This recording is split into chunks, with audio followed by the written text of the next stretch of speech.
अस्सलामुअलैकुम। रशिया और चाइना के साथ सर जंग का कोई इम्कान नहीं है, ऐसा कहा है अमेरिकन सदर जो बाइडन ने रशियन प्रेसिडेंट पुतिन के साथ मुलाकात में। मजीद कहा है कि सर जंग किसी के मफाद में नहीं है, अलबत्ता चाइना आने वाले दिनों में अमेरिका के लिए मजीद मुश्किलात का बायस बनेगा। नेटो ने बातचीत के दौरान जो बाइडन को बताया है कि रशिया सिक्योरिटी के लिए एक बढ़ता हुआ खतरा है और चाइना और रशिया की बढ़ती हुई कुर्बतें अमेरिका के लिए खतरे की घंटी है। इन हालात को देखते हुए अमेरिका और नेटो आपस में मुत्तहिद हैं, जबकि रशिया ये समझता है कि अमेरिका उन रियासतों में मुदाखलत कर रहा है जो रशिया के ज़ेरे असर हैं। अमेरिका और रशिया ने इस बात पर इत्तेफाक किया कि अफगानिस्तान में एक पायदार हल की ज़रूरत है, लेकिन सवाल ये है कि ये पायदार हल है क्या। रशिया और चाइना के मुख्तलिफ नज़रियात हैं, दोनों अपने अपने नज़रियात पे काम करते हैं। यहाँ इंडिया के किरदार के बात आती है। अमेरिका ये समझता है कि इंडिया कोई रोल प्ले कर सकता है अफगानिस्तान में, लेकिन सवाल ये है कि जिस तेज़ी के साथ तालिबान काबुल की तरफ बढ़ रहे हैं वो किसी सूरत इंडिया की मुदाखलत नहीं मानेंगे और ये बात इंडिया बहुत अच्छे से जानता है, इसलिए तालिबान के साथ राब्ते बहाल कर रहा है।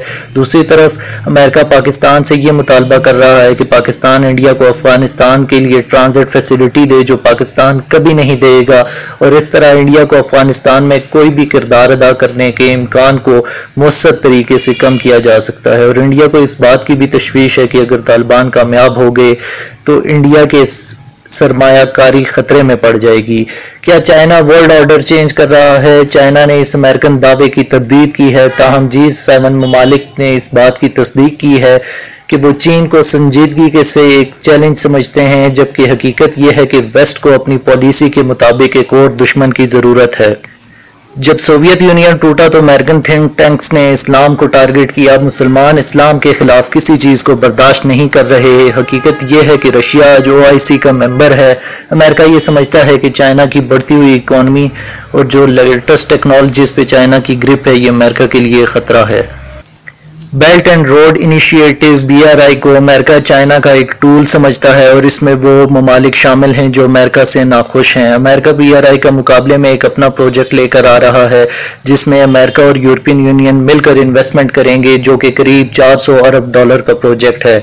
दूसरी तरफ चाइना एक नए ग्रुप के साथ सामने आ रहा है जिसमें चाइना, रशिया, पाकिस्तान, तुर्की और ईरान एक नई ताकत बनकर उभर रहे हैं। पाकिस्तान को जो एडवांटेज है वो इसका स्ट्रेटेजिक मकाम है, हमारी जोग्राफी है। हमारे पॉलिसी मेकर्स को चाहिए कि हमारी स्ट्रेटेजिक लोकेशन को हर तरीके से यूटिलाइज किया जाए।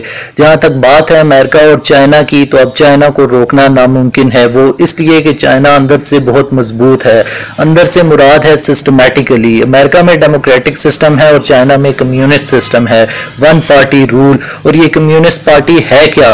इसमें वन ऑफ द बेस्ट लोग हैं। तो इससे ये नतीजा निकलता है कि जो मुल्क, जो कौम अंदर से मजबूत हो, उसका बाहर से कोई कुछ नहीं बिगाड़ सकता।